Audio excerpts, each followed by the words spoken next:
बिस्मिल्लाहिर्रहमानिर्रहीम, अस्सलाम वालेकुम। देखिए ईरान ने क्या किया है। ट्रंप ने ऐलान किया कि देखते ही गोलियां मार दो ईरान की बॉट्स पर। ईरान ने काम ये किया है कि उन्होंने अपनी बॉट्स रवाना कर दी और उन बॉट्स के जरिए उन्होंने समंदरों में माइंस जो थी, बारूदी माइंस, वो बिछाना शुरू कर दी। अब मसला सारा यहाँ पर यह हुआ है कि अमेरिका के अभी अंडर सी ड्रोन्स थे, वो कहाँ पर गए हैं। जाहिर सी बात है, अमेरिका के जो अंडर सी ड्रोन्स थे उन्होंने अटैक करना था, जाकर उनको बिछाया गया था और उस अटैक के नतीजे में उन्होंने यहाँ पर बड़ी तबाही मचानी थी। लेकिन ईरान को पता ये चला कि एक तो अमेरिका के जो अंडर सी ड्रोन्स हैं वो हो गए नाकाम। अब ये जो माइंस हैं, इनकी कश्तियाँ गई छोटी छोटी, इन्होंने अमेरिका के वॉरशिप, अमेरिका के वेसल्स, शिप, तमाम चीज़ों के लिए मुख्तलिफ जगह पर माइंस बिछा दी और अब वो इंतजार कर रहे हैं कि जैसे ही अमेरिका के यहाँ से शिप गुजरें उसी वक्त ये फटना शुरू हो जाए और आप देखेंगे हवा में इनके टुकड़े टुकड़े हो जाएंगे, आसमान पर इनके टुकड़े टुकड़े जाएंगे। ये इस वक्त की सूरत हाल होने के लिए जा रही है अमेरिका के लिए। अब ट्रंप इस बात से बहुत ज्यादा परेशान है, अपसेट है। जाहिर सी बात है, वो अपसेट क्यों ना हो, वो इस वक्त बड़ा अपसेट है, परेशान है। वो ये समझ रहा था कि हम माइंस को क्लियर कर देंगे। कहते हैं जी हमें पता है ईरान ने कितनी माइंस लगाई हैं, फलाना किया। मसला ये है कि अंडर सी ड्रोन जो उन्होंने भेजे, ईरान ने देखिए किया क्या, ईरान इन पर नजर रखे हुए था। आप ये सोचें कि अपने सी ड्रोन्स के जरिए अमेरिका अपनाए हॉर्मस के समंदरी बेड को साफ करने जा रहा था, ये उनका प्लान था। लेकिन उसमें जो सबसे अहम पॉइंट है उसको समझना जरूरी है। ईरान ने क्यों बारूदी सुरंगें समंदर में बिछाई हैं, क्यों, जबकि सबको पता है कि एक बंदे के हाथ में देखिए दो बंदूकें तो नहीं देते। जब आपने पहले बिछाई हैं तो अब कैसे। ईरान ने जो पहले माइंस बिछाई हैं वो कई साल पुरानी हैं और उनके पास उसके नक्शे हैं, वो आज भी उधर ही काम करिए। बहुत सारी माइंस इन्होंने अभी भी चलाई हैं। अब मसला सारा ये है कि जो ड्रोन्स अमेरिका ने भेजे थे सुरंगों का सफाया करने के लिए, जिसका दावा पेंटागन ने भी किया था, असल में उन्होंने बारूदी सुरंगों का सुराग लगाया और कुछ खत्म हो गए। यहाँ ईरान ने अपना काम किया। इनको पता चल गया कि समंदरी इलाके में किस जगह पर कितनी बारूदी सुरंगें कुछ नकारा हुई हैं या कुछ नहीं हुई और उनको कितना टाइम लगेगा। अब अमेरिका यहाँ पर आकर बैठ गया तो उन्होंने काम ये किया कि उन्होंने बारूदी सुरंगें नकारा करने की बजाय अमेरिका के ड्रोन्स को डिटेक्ट किया, उनको तबाह किया अंडर सी, और सुरंगों का दायरा कार अब वसी कर दिया। ईरान अब बारूदी सुरंगें अपनाए हॉर्मस में इतने बड़े लेवल तक सिर्फ एक हफ्ते में उन्होंने बिछा दी हैं कि अब अमेरिका जरा सा भी आगे गया ना तो उसके टुकड़े टुकड़े फिजा के अंदर शिप के आप देखेंगे टुकड़े टुकड़े हो जाएंगे। और आप दोस्तों का भी मामला यही है कि अमेरिका के जो बहरी बेड़े हैं, आप उसका तसव्वुर कर सकते हैं कि वो कितने ज्यादा अमेरिका अब उनको तबाह होते हुए देखे अपनी आंखों से। 20-20 अरब डॉलर्स के, 4-4 अरब डॉलर के वॉरशिप जो हैं वो तबाह होते हुए देखेगा। और ये कोई बड़ी बात नहीं है, ये पॉसिबिलिटी है और ये ऐसे ही होने के लिए जा रहा है। अब अमेरिका के लिए सबसे बड़ा चैलेंज अब ये बना हुआ है कि अब हम इसको कैसे मैनेज करें। और अब सूरत हाल ये है कि समंदरों की जो जंग है वो कंट्रोल से बाहर हो गई है। अब अमेरिका जितनी मर्जी कोशिश कर ले ईरान को दबाने के लिए, ये मामला अब उनके हाथ से निकल चुका हुआ है। और यही सबसे बड़ा इस वक्त चैलेंज बना हुआ है कि अमेरिका किस लेवल पर जाकर लड़ाई करेगा। देखिए कल रात को जो मीटिंग्स होती रही उसमें बड़ी कोशिश की है, इन्होंने बहुत ज़्यादा कोशिश की है इजराइल ने कि मुझे कल रात को कोई गो हेड दे दिया जाए और मैं वहाँ पर जाकर अटैक कर दूँ। ये कल रात को वो कोशिश करते रहे, लेकिन अभी तक आप ये सोचें हैं कि ऑयल की जो स्टोरेज है वो ईरान या दीगर ममालिक के पास वो अभी है, उनके पास एवरेज, यानी वो पहुँचा सकते हैं क्योंकि अमेरिका यहाँ से रोक नहीं पा रहा।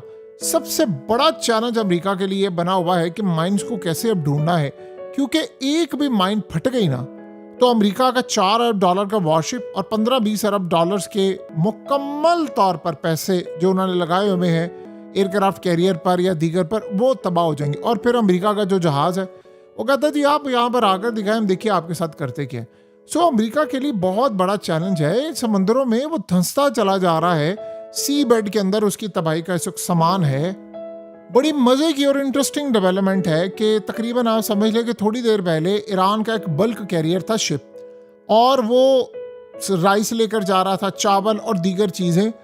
अमेरिका की नेवी ने उसको रोकने की कोशिश की, लेकिन उसके साथ ही आप ये सोचें कि ईरान की फोर्सेस भी आ गई नेवी की, वहां से अमेरिकी फोर्सेस भागी हैं और वो बड़ी सेफली यहाँ से सी ऑफ ओमान से होता हुआ सीधा ईरान तक आ गया है। असल में होना ये था कि ये काम करना था अमेरिका ने प्लान क्या किया था। अमेरिका ने कहा मैं दुनिया को ये बताता हूँ कि देखें आप लोग यहाँ से अपना सामान लेकर जाएंगे, अमेरिका आपकी करेगा हिफाजत। वो प्लान हो गया बुरी तरह नाकाम। अमेरिका हिफाजत नहीं कर पाया। जब अमेरिका हिफाजत ही नहीं कर पाया तो बाकी सूरत हाल क्या हो सकती है। सो ना अमेरिका हिफाजत कर पाया, ना कोई और मामला हो पाया। जो भी आप मामला देखेंगे वो अमेरिका के लिए ही नुकसानदेह इस वक्त साबित हो रहा है। और काफ़ी ज़्यादा अपसेट है अमेरिका और इस वक्त परेशान भी है कि हमें इस पूरे खेल में इस जगह से कैसे निकलना है। ऊपर से इसराइल का प्रेशर जो है वो बढ़ता जा रहा है। अब आप ये सोचें कि ट्रम्प कहता है कि जी असल में ईरान हमारे पास आया, उसने हमें कहा कि जी हम स्ट्रेट ऑफ हॉर्मस ओपन करेंगे। लेकिन आप ये सोचें कि उन्होंने कहा कि अगर स्ट्रेट ऑफ हॉर्मस ओपन करेंगे और उसके साथ वो पैसे भी बनाएंगे। कहता फिर हमने कहा कि अगर इन्होंने हमें जुबान दी है ओपन करने की, उन्होंने ऐलान कर दिया है, तो ये पैसे क्यों चार्ज कर रहे हैं। कहता मैंने उनको कहा कि मैंने इसलिए ब्लॉक किया है कि तुम पैसे क्यों चार्ज करें। अब उसके मुंह से असल में सच निकल गया। कहता ये मिलियंस ऑफ डॉलर्स चार्ज करें। यानी उसको तकलीफ इस बात की है कि ये साल का 300-400 अरब डॉलर कैसे कमाएंगे। अब ईरान ने वहां से पैसे भी लेने शुरू कर दिए। अब हो ये रहा है कि अमेरिका की ब्लॉकेड हो गई है बड़ी बुरी तरह नाकाम। इतनी बुरी तरह नाकाम हुई है कि देखिए दीगर शिप्स को तो उधर से ईरान आने ही नहीं दे रहा, और जिनको आने दे रहा है पैसों के लिए आने दे रहा है, मर्जी है उसकी जिसको जाने दे। अब सिर्फ ईरान के शिप थे जिनको रोकना था, और मजे की बात यह है कि ईरान अपनी शिप निकाल लेता है। ये इस वक्त की सूरत हाल है। साथ ईरान की अपनी फोर्सेस जा रही हैं कि किसी के बाप में जरूरत है तो यहाँ से करके दिखाए, हम इसको रोकेंगे। सो आप ये सोचें कि अब अमेरिका जितना मर्जी कहता रहे ये हो जाएगा वो हो जाएगा। कल रात की जो मीटिंग फाइनलाइज हुई है, देखिए आप ये सोचें आज ट्रम्प के मुंह से निकल गया है सच, ये भयानक सच, उसका कभी जिंदगी में नहीं। कहता है ईरान से जो हमने ये जंग बंद करनी थी ना स्ट्रेट ऑफ हॉर्मस वाली, सिर्फ इसलिए नहीं की क्योंकि ईरान पैसे चार्ज कर रहा है। अब मुज़ाकरात के दौरान वो कहता है ईरान ने हमें कहा कि जब आप ओपन करेंगे हम भी ओपन कर देंगे। कहता डील सारी फाइनलाइज होगी। फिर अचानक हमें ख्याल आया कि अगर वो स्ट्रेट ऑफ हॉर्मस ओपन कर रहे हैं और हर शिप से पैसे ले रहे हैं तो फिर हमें फ़ायदा क्या हुआ। ये तो सारा कुछ ईरान के हक में चला गया, तो इसीलिए हमने बंद किया। अब सोचें असल कहानी सिर्फ खुलकर ये सामने आई है कि ईरान पैसे क्यों चार्ज करे। इन्होंने कभी पूछे स्विस कैनाल से पैसे क्यों चार्ज होते हैं, पनामा कैनाल से पैसे क्यों चार्ज होते हैं, अमेरिका अपने समुद्रों में पैसे क्यों चार्ज करता है। भाई वो कहते हैं कि हम यहाँ पर अपनी मर्जी से, अब आगे तो ये सूरत हाल है ना कि यमन के हूसी भी पैसा चार्ज करने के लिए जा रहे हैं। अब अमेरिका के लिए चैलेंज ये है कि भाई पहले ईरान की शिप को रोकना था या माइंड हटानी थी। ये जंग जितनी लंबी चलती जा रही है अमेरिका के लिए उतना नुकसानदेह है। आप इस जंग को नहीं जीत सकते, ये दलदल है आपके लिए, और आप फंसते चले जा रहे हैं। जितनी ये लड़ाई लंबी होती जा रही उतनी बेचैनी है मार्केट के अंदर, उतना पैनिक मार्केट में फैला हुआ है। अमेरिका को ये बात बड़ी लेट आकर समझ आई है कि इस जंग में ना तो रिजीम चेंज ऑपरेशन हुआ है ना कोई और मामला। अब सोचें कि ट्रम्प ने किया क्या है। ट्रम्प ने जब इसको पता चला है ना कि ईरान की जानिब से अटैक हो सकता है, उसने कहा जी मैंने लेबनान और इसराइल के दरमियान जंग बंदी में 3 हफ्तों का इजाफा कर दिया है और मुझे अब ईरान के साथ मुआहदे में कोई इतनी जल्दी नहीं है। यानी असल सूरत हाल ये है कि मरे जा रहे हैं, ईरान को तरले कर रहे हैं कि आप किसी तरह मुज़ाकरात में बैठ जाएं। अभी कल आप सोचें इस बंदे ने क्या बात की। कहता अगर ईरान ने डील ना फाइनलाइज की तो मैं फिर पूरा ईरान तबाह कर दूंगा। ईरान को भी ये बात समझ आ गई है अमेरिका की कि ये बंदा किसी सूरत भी सच नहीं बोलता। अब सोचिए आज ट्रम्प ये बात कह रहा है, कहता जी मैं तो ईरान पर एटमी हमला नहीं करूंगा। 3 दिन पहले कह रहा था कि मैं पूरा ईरान तबाह कर दूंगा। 1.5 हफ्ता पहले उसने कहा था मैं ईरान की पूरी तहजीब खत्म कर दूंगा।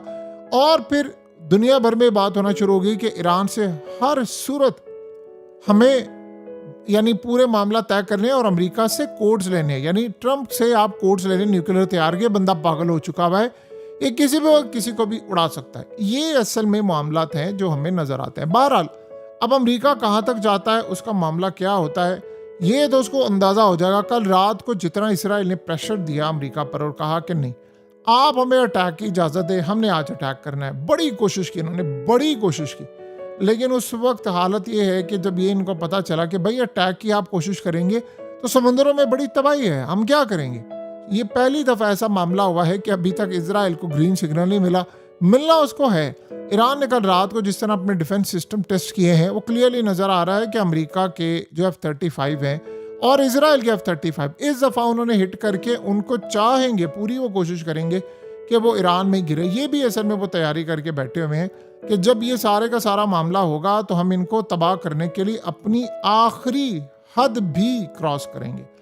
देखिए, जंग लंबी होती जा रही है। ट्रंप इस जंग से निकलना चाहता है, डरा वो हुआ है, जंग वो कंटिन्यू नहीं करना चाहता। इसराइल का प्रेशर पीछे बहुत ज्यादा है। अवाम का सड़कों पर आने के लिए इस वक्त सिनेरियो बनता जा रहा है, वो बेताब हैं।